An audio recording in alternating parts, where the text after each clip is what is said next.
Hello and welcome to another episode of the Vibe with Kai podcast. It's your boy Kai, and today I'm thrilled to have back, returning to the show, Coach Shea.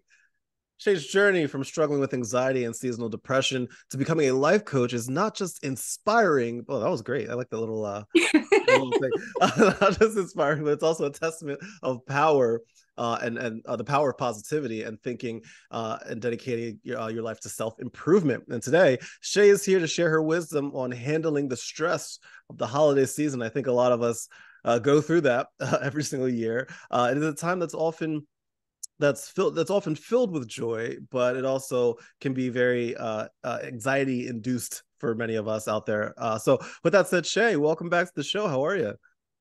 Hey, Kai. Hey, guys. I'm so I'm doing excited you're really here. well. Yeah, I'm so excited every time, right? Why else would I keep coming back? I I mean, I think this is know, I like know. fourth time I we've think so. interviewed. But you know what? You're not number one.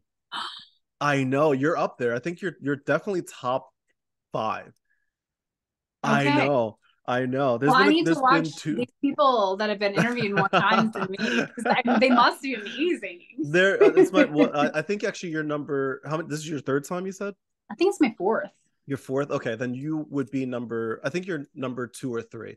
Because my friend Chelsea, she's a therapist, she's based in Florida, and Mhm. she has been on, I think at this point, like five times. Well, that's great. um yeah. So there's a couple people that I love speaking with. You're one of them because you're full of this beautiful knowledge and insight that I always enjoy spreading, with the people that follow me and listen to everything. Because I tell people all the time, I am not a mental health professional. I don't pretend to be one. Right. But I have a lot of friends that have studied this Mm. and have much more of an education on this than I do. So welcome back to the show. Thank you for being here. Happy holidays as well. Yeah. Merry Christmas, my Yeah, Merry friend. Christmas. We're And recording happy this. Hanukkah, happy Kwanzaa, Happy happy everything. all the things you guys are celebrating. Yes, happy Festivus for the rest of us. It is. We're Yeah. recording this on Thursday, December 21st, and this will be out It's before Christmas. But and it's like, solstice right now. is Like it? I it's don't know what that means. winter solstice. Today is the shortest day of the year. Is it really? Yeah. I did not know that. I should probably know. I feel like that's a Happy thing I should winter know. solstice, everybody. Happy winter solstice to all Late those who because it's released after today. oh well, that's true. Yeah, it's late. I mean, technically it'll be out on the 22nd. It'll be out It's only Friday. a day late. It's only a day late, so don't yell at us, people. So let's talk about this solstice holiday season. Shay, can you talk about just why do you feel people are a little bit more stressed during this time of year than other times of year? Well, I think that there's a pervasive pressure. Mm. And it's different for each person. If you're a single person, then there's this pervasive pressure of I'm single during the holidays. Who am I going Hello. to spend it with? There's probably multiple friends who you could spend it with, but then there's family Mm-hmm. responsibility. And it's like, what do I do? I don't even know who I'm going to spend this with. And there's pressure of, okay, well, am I going to get everybody gifts? Which friends do I get gifts for? I mean, the Mm-hmm. amount of decisions that are Yes. compacted into a 2 week period is insane because at work a lot of the decisions are made for us depending on what we do. Like it's like, oh, I know I need for you, it's like, okay, I need to create this content and I need Mm-hmm. to do this marketing job, I need to finish this project, and then I need to work on stuff for the play coming up in a couple of weeks. Like it's Mm-hmm. kind of managed for you because you know when rehearsals start and you know when this Mm-hmm. project is due and you know how much content you usually come out with. But when it comes to the holidays, we don't have a manager. We don't even have a blueprint for what it's supposed to look like Yeah. unless we thought we had the perfect Christmas growing up, which actually can put even more pressure on people who are starting their Yes. own families. When you first get married, or when you're in a new relationship and it's like a serious relationship, these are the kinds of things you want to talk about because Christmas traditions are really important to some people, and they want to keep as much of that tradition as possible, especially if they want to have kids, Right. or they don't have anything to do with that. They hate the way their family did it. It was so much drama and screaming and fighting, and they don't Right. want to be a part of this consumeristic mindset. I mean, the gamut. It doesn't matter what your childhood was, whether Christmas was a humongous deal or a tiny deal. Yeah. Generally, there's going to be some stress either during Christmas when you're spending time with all those wonderful relatives, or in the 2 weeks leading up to it when you're going, well, what am I going to do? Because I'm still working and yet I'm supposed to be prepping for this thing that's supposed to be Right. massive. And I just want to say to everybody out there and to you too, take the pressure off. Mm. Christmas can look however you, and if you're married or dating, your significant partner, what you guys decide that it is. Mm. There Yes. are no rules. There are no rules. And so if you feel that pressure at all, especially leading up to the holidays, just throw the rule book out the window. And I highly recommend, and I do this every year near the end of the year, taking a little assessment. Okay, how was my year? Mm. What did I learn? Or what can I learn from over the past 12 months? What can I be grateful for? What can I rest in that place of gratefulness and peace? And what can I look at in that year that helps me to long for next year? Because I Mm-hmm. did this and this right, and I want to do that again, but even better. And I did this wrong. So I'm going to adjust that and tweak that so that next year is even better and brighter.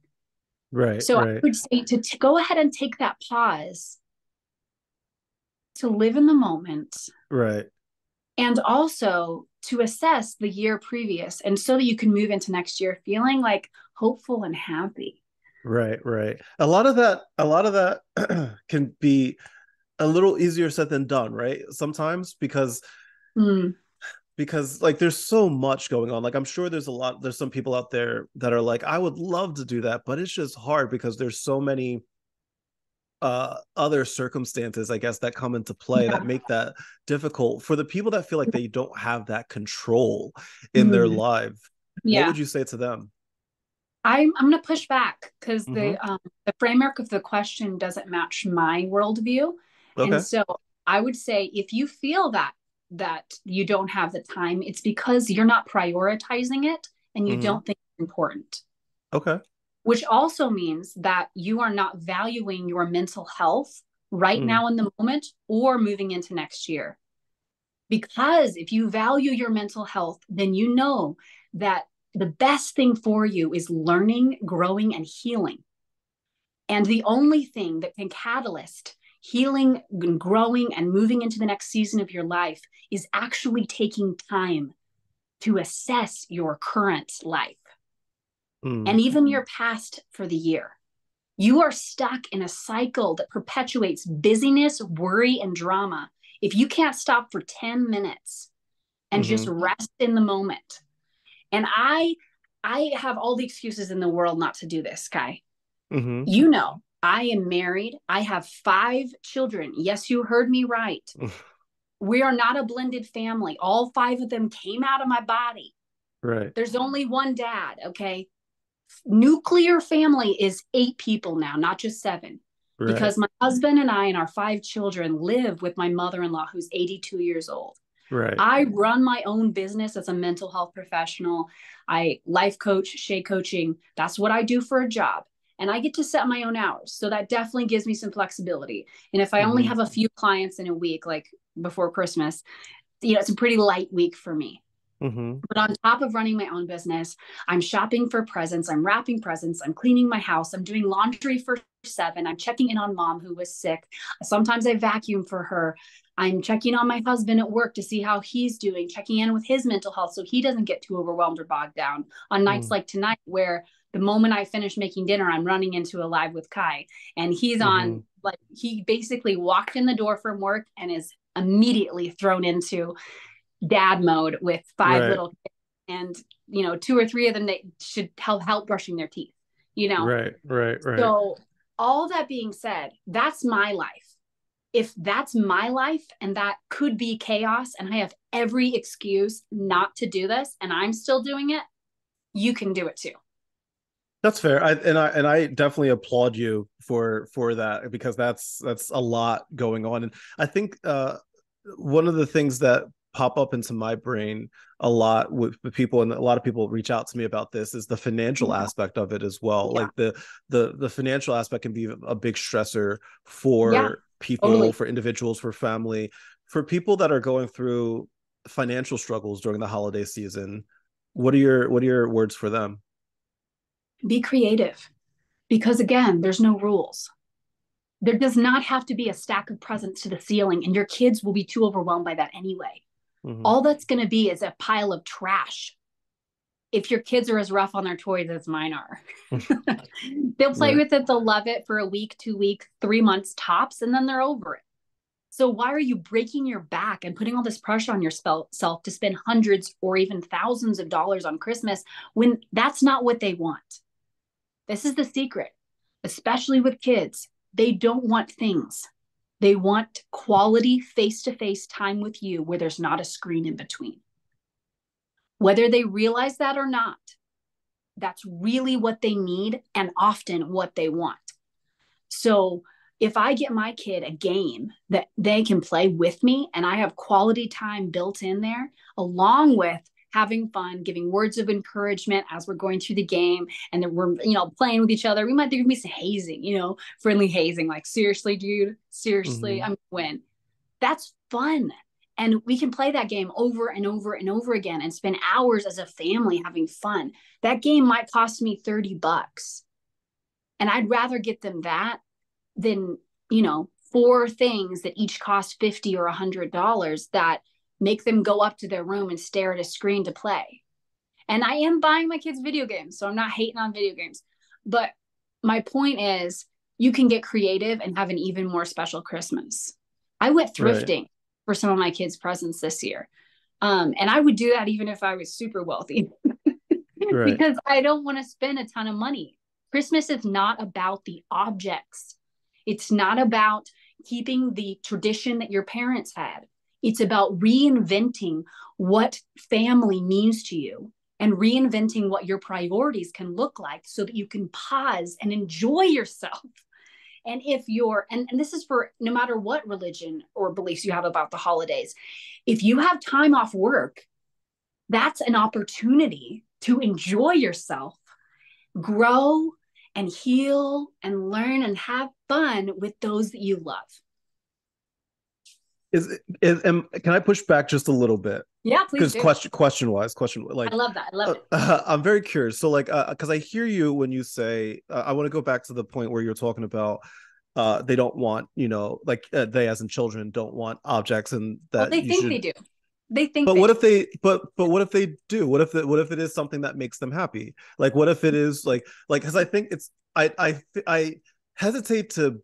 I don't want to say the word broad stroke, but that's for lack of a better phrase right now, to paint that as a picture for every child and every family, right? Because Right. like sometimes like there are objects out there that You're right. children that kids want, Yep. that will it be broken in a week? Perhaps, but it might also become their favorite thing in the history of the world that they keep Right. precious for the rest of their life, right? And you So were, like, yeah, yeah. mhm, And you were telling me to speak to families who don't have a lot of money. So for correct, yes, families who don't have a lot of money, I'm saying get creative and have fun okay, and okay, spend time with your kids.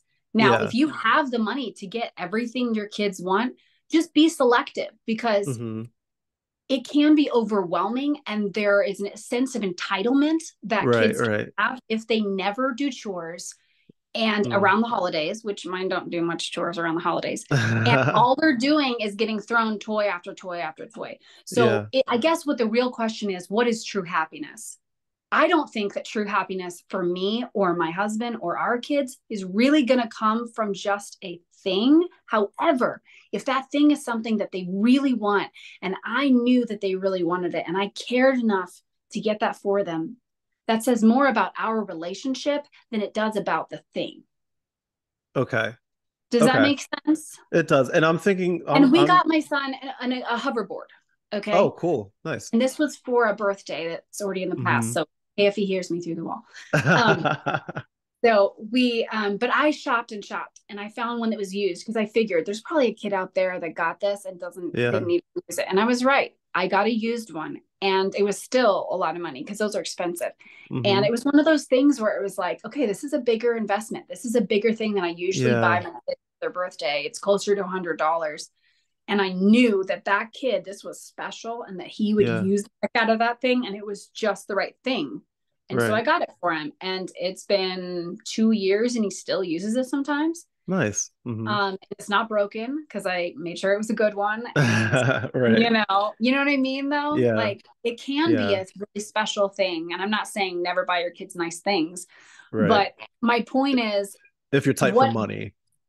if you're tight for money, here's another option. And Yeah. I don't think for me Yeah. personally that I want to teach my kids that things give them happiness. Okay. I want Christmas to be about more than things. Okay. Does that make sense? It does. It does. Yeah, I get So, that because I know there's a lot of people, including myself, that, and I know we were talking about this before, mhm. that talking about how the holiday season has become very commercialized, and because of just how society has approached the holiday season, not Stuff just smart, recently, like for stuff the smart. for the Do, longest do, time, the holiday do, do. season has become one Stuff smart, giant commercial to stuff get, smart. to get people to buy stuff, Yeah. between If you Black feel that Friday and pressure, yeah. like to get people tons of gifts, it's because you've been sold a lie. Okay. And that is from TV. And that Mm. is from probably not even your actual childhood because they weren't quite as consumer driven 20, 30, 40, 50 years ago. So a lot of it is actually a lie that you've been sold that's on TV. You're saying that marketing is deceptive and manipulative? What? No, I would Oh not say that my. to a Oh marketing my. person. No, I said, listen, for those of you that don't know, I work in marketing. I worked in marketing for the last 15 years. I tell my team all the time, marketing is manipulative. I mean, it's supposed It to be, is. and it's not always out It's of supposed to malice, pull on you your know. heartstrings and like Yeah. make you have to do it. And then There there's a commercial yeah. where your kid opens this giant gift and they go, oh, it's mom. And then they go, another and another. And then 17 presents later, they turn to their dad and mom and go, this is the best Christmas I've ever had. Spoiler alert, that's an actor. Yes, yes, but that's not to say that it's not truthful, because I think that I feel like But sometimes it's so weird though, Kai. Sometimes the present that my kids loved more than anything else, and it's like the most special thing that they've ever had, is actually a box that we cut out holes to make windows and drew a house on it. It was free. Do you see yeah, what I'm saying? It's the I do. thoughtfulness and the heart that makes it special. And I'm gonna die on that hill, so we better change the subject. No, I'm not here to change your mind. You know me, I work in marketing. So like, I don't, one of the things I always tell people, because marketing is manipulation, but it's not always out of malice, right? So like we use marketing in a way to get people to either buy something that they need or think that they need, right? Right. But at the end of the day, it's their decision. It's Yeah. their Yeah. decision to buy that product or Of not. Nobody course. is forcing you to And that's what buy I'm trying to say. anything. Nobody's forcing you. But sometimes we Right. feel like it's like, as a parent, I feel this Right. pressure. Like our present Right. going to be a small Christmas under the tree. And it was like that when I first got married Right. because, poverty line, us, Right. Right. we were very poor. Right. And Right. yet I look back and I don't think, oh man, I wish we could have given him more presents. I never think that Right. because Right. we've had so many incredible memories with our first two kids when we had nothing. And actually, some Mm. of my fondest memories were my husband and I going to the gas station and getting Coke ices and Oh, coming right. Right. home and Yeah. watching a movie on Netflix. And that was our special date. Yeah. Yeah. Now, was this Netflix on the DVD era or Netflix on TV? Well, there was some crossover. There was both. I mean, That's I don't want fair. to That's date fair. myself, but I'm the same age as you. I So listen. there was both. I'll date myself. My first job ever was Blockbuster Video during the Nice. VHS era. So like, listen, I'll date myself. I still have some old One of school my Blockbuster tapes. my sister's friends married a manager. Oh, nice. Yeah, she moved Got up. the hookup. Yeah, Got the manager hookup. Yeah. Blockbuster. Yeah. My So dad was a manager. That's how I got the job. see, So I'm a Nepo baby at Blockbuster. I am definitely a Nepo baby at Blockbuster. I definitely red boxed it. Like we definitely actually That's I went to fair. Blockbuster when they were still around. Like there was a family video actually Yeah, near our yeah, house. I went to them until the day they died yeah. because they had like a kids section that was free. And so like you go in there and you get your adult movie and then you get a couple kids ones. It was kind of like a library. And by adult movie, she means adult movie, as in like just a movie for PG grown-ups, not 13. an adult movie like in the back corner, like that's roped off. Not that kind of adult movie. Just want to You make sure went that we there. clarified. You I went just there. want everybody was thinking it. You were just talking casually. I'm like, let me just clarify It's that you're not called talking about. family video. It's called family video. There's Yeah, no dark listen, room with the curtains. listen. There, well, maybe Some there was. families have all shapes, sizes, and ages. So No, I don't just think I've saying, ever. I don't think they actually. I can't remember probably now. Now not. you got me wondering. I'm like, did they have a curtain? And I like, don't and know. They they did. might have. They might No, but they did have like have. they had R rated. Right, So, right. What role do you think social media plays on people's mental health during the holiday season? oh, you know what I'm going to say about this. Go for it. Um, it's always hilarious. It's like you talking about marketing. Like, yes, marketing is manipulative. For me to say, actually, social media is not healthy for your mental health. Um, I'm not just saying that, and it's not just my opinion. There was actually a study done on a group of young people in two different colleges, one that had Facebook, and one that didn't. And so they actually had thousands of young people that they could sample over the course of a few years with and without the social media platforms that we now are more, familiar with. And conclusively across the board, the people that did not have social media had lower anxiety, most likely lower depression, and felt happier about their lives in general. Okay. Uh, Facts. okay, Look up the study, but Kai. It's not me talking. I understand, but that I'm still gonna push back on that because that I while I do That's think your other that job. I'm just attacking you tonight. you attack away. I'm ready for it. Listen, it's one of those things where I think I did a whole I interviewed my friend Andrea. She's a psychologist based in Chicago. And in actually my most recent episode, I interviewed her about social media and its Yeah. effects on mental health, right? Yeah. And one of the things that I want to point out though is that like social media while it can have negative effects on a person's mental health, You it can be also has positive. so many positive Positive things. thing. In fact, if I'm not Yeah. mistaken, you get most of your clients from social media, right? You I use know. it to your That's advantage and it why I helps said people. it's just And it like helps you people. talking up marketing and saying marketing is manipulative, but I still do it. But it's not bad. It feels the same because I am torn because I do know that uh, I can reach people and help people on TikTok, and right, I do all the time. Like right. that is where I get the bulk of my clients. Not right now. Both my clients right now are people that I've met in person. But Mm-hmm. for a year, all my clients were on Zoom from Yeah, another state, mostly from New Jersey, New York, up east. I don't know. yeah, Um, and the thing that I have come to terms with for myself is I think that anything in moderation can be a positive thing. It's when that it's taken too far that it's not healthy. And let me just lay that out yeah. for a second because I am myself someone who can take it too far with social media. I'm Okay. going to raise my hand, say, hey, I have a problem. Okay. But because I have this problem, I've learned more and more about how it works for me. So I can speak to that. Mm-hmm. If I were to just be home and not really have anything I have to do for 4 hours, I might accidentally be in lives watching people do my own live, look, scroll, and waste 3 out of 4 hours without even realizing it. That's where it's unhealthy. That's where it's addictive. And that's where it's impulsive. So I'm not Mm-hmm. thinking, oh, I need to get on TikTok to do this. I'm just mindlessly clicking on it. How did I get to TikTok? That's when you need to go, wait. Let me think about this. Yeah. All I'm saying is you need to be cognizant. Now, what Facebook was back then was all about comparison. That's how it started.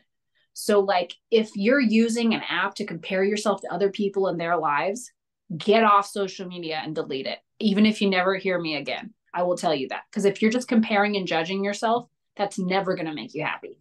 But if But you're that's using social also, media to like be creative yeah, or make new contacts and friends or or learn learn things. That's what I did on TikTok for the longest time. I just searched things I wanted to learn about. It was so much fun. or right, or find communities of people that are like yourself. Yes. Like, but Find like by yourself, I communities. mean like so many different types of communities Yes. out there. So many different kinds of communities. Like it can be really fun for that.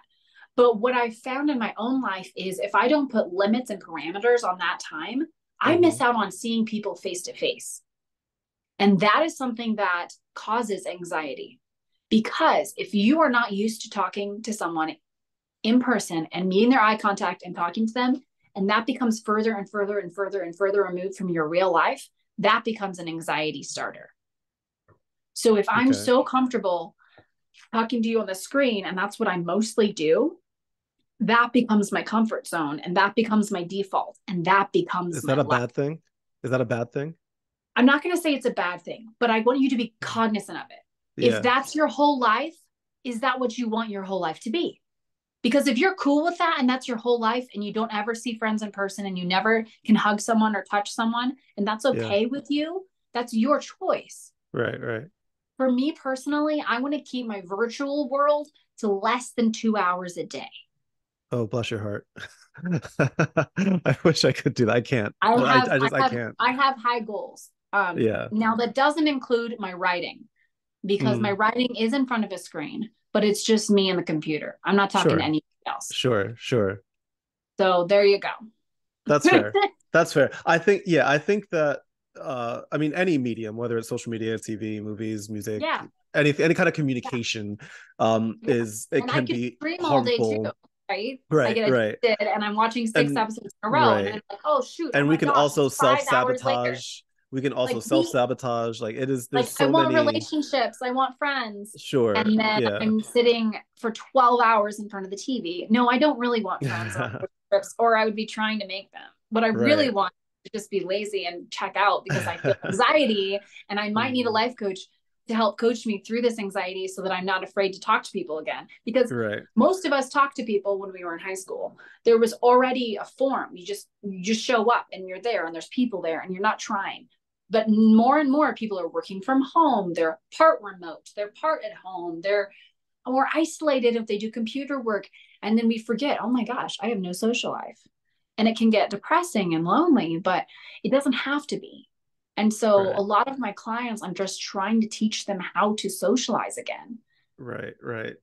So, yeah. It's yeah, it's really tough to find a balance because like for like me, like for you know me, I'm a huge introvert, huge. And like No, some people like don't believe me when I say that, but like I really am no, I because know you are. some people will be like, you're not an introvert, you're not shy. And I'm like, well, introversion isn't necessarily Shy and shyness. introversion. Yeah, nothing. You know, introversion is a Yeah, spectrum, you know, and shyness can be yeah. part of it, but that's just not part of me, right? I'm an introvert in so many other ways, but um it can be tough sometimes because like my happiness sometimes Mhm. comes from my ability to step away from Right, things, right? right. But something that you said earlier that I want to highlight that I think is really insightful and important that I love Oh, is you mentioned how like the problem isn't always necessarily the platform itself. The problem sometimes is what got you to that point. Why are you spending 3 hours on the platform?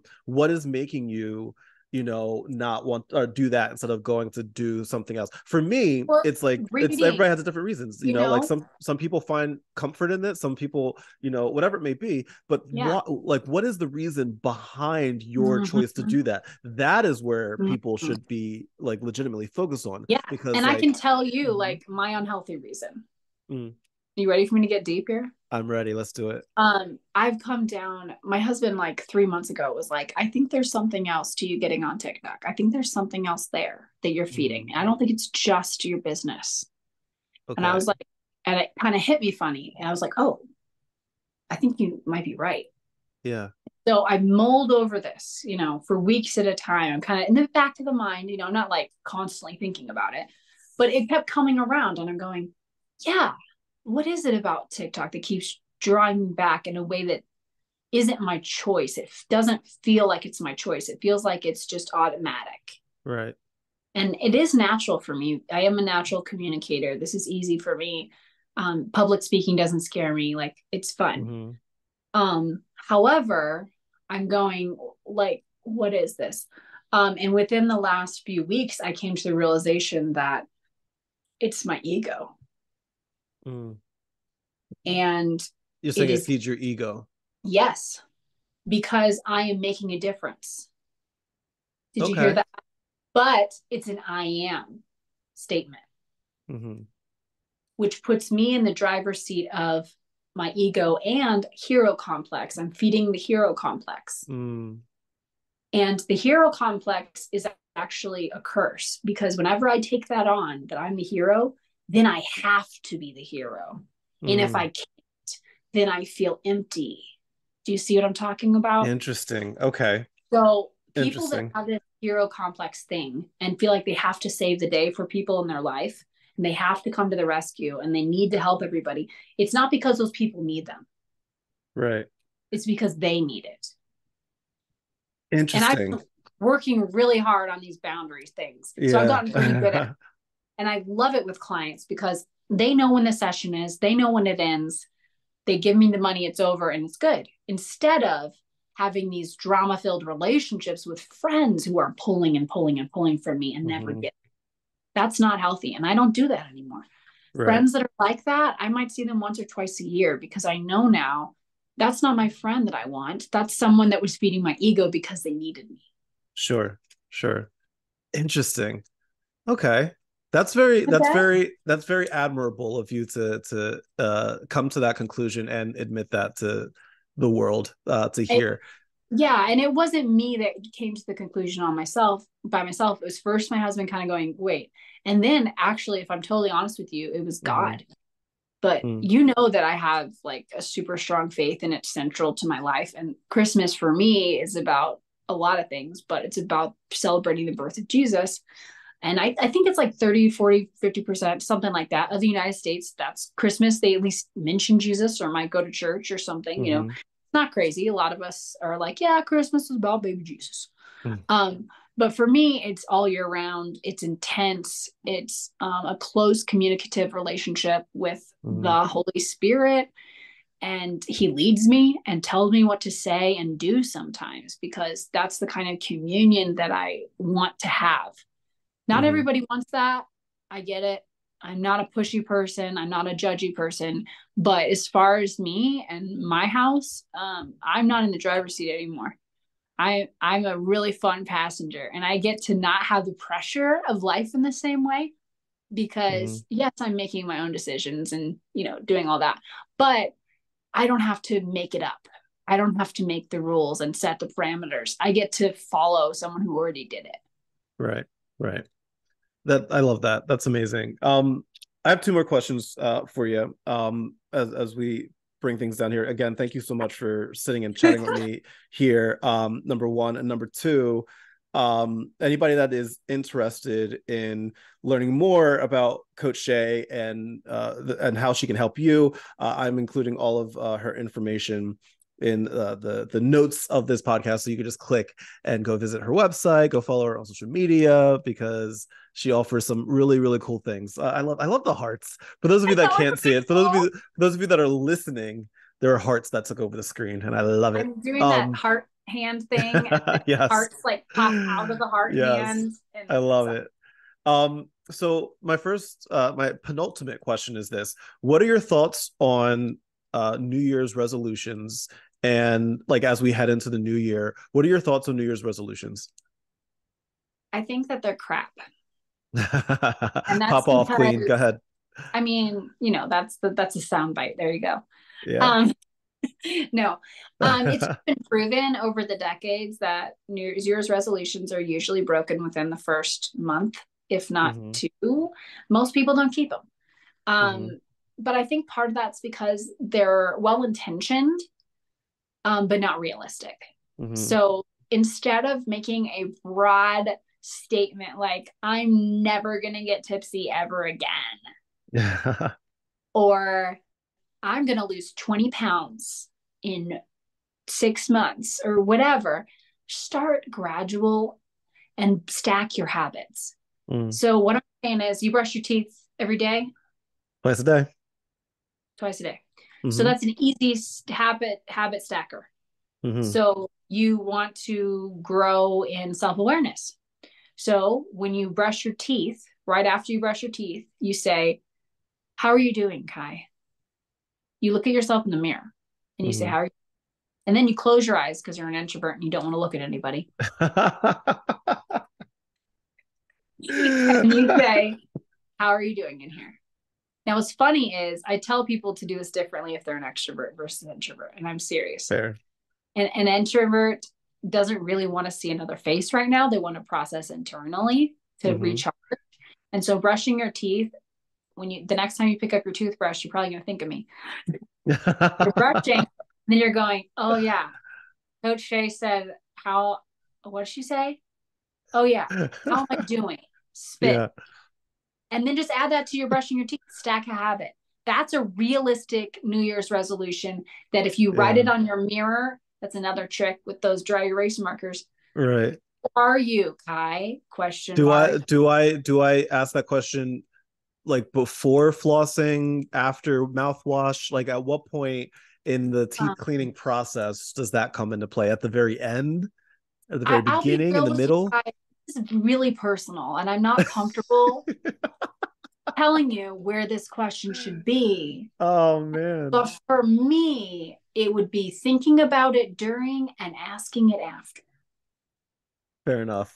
I think that's Yeah. a good answer. Good answer. You passed the test, whatever test it was, you passed. Shea, you're amazing. Honestly, thank you so much Yeah. It's for fun. being here. I would love for you to give some parting words to everybody as we wrap up 2023 and Yeah. we head into 2024. A lot of things happening in all of our lives right now, a lot of emotions, a lot of things that are a lot of us are feeling down, a lot of us are feeling hopeful. There's so much happening emotionally, Yeah. physically in our lives right now. What are just your words of encouragement to anybody out there that's struggling as we end the year and head into a new year? Yeah. Um, I would probably say if you're struggling this season, it's probably either that you're really busy and not checking in with yourself because that's really common during the holidays, or maybe it's weighing on you that Christmas is coming up Mm, and it's going to be different this year. So I've lost two people this year, and I know a lot of us have. And when you look into the face of a holiday and you know it's going to be different, that can be the most challenging thing. So no matter what you face, whether it's family drama and that, oh my gosh, that uncle, mm, just remember you are safe, you are secure, and you are sufficient. You have everything that you need. So let go of all the expectations that other people might have put on you or that even you have put on yourself. Holding the holidays with open hands, ready to enjoy the moment that you're in. And I do mean enjoy, because when that crazy family member is like saying all this stuff, that's an opportunity to laugh on the inside yeah. and try to find common ground. I love it. I love it. I love you. Thank you so much for your beautiful words, your wonderful sentiment, your incredible knowledge, and for taking time out of your day to sit and chat with me and all of the vibers here that are listening and watching right now. Thank you, thank you, thank you again, friends. If you were listening and you're like, I like this person, I want to learn more. I include all of Coach Shea's information in the notes description section of this podcast. So all you got to do is click, visit the website, It's go pretty follow her. easy. It's really easy. So just click and follow. It's all going to be there for you.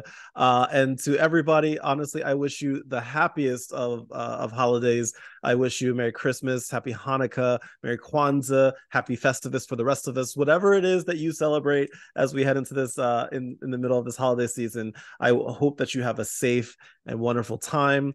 Happy New Year and all of that as well.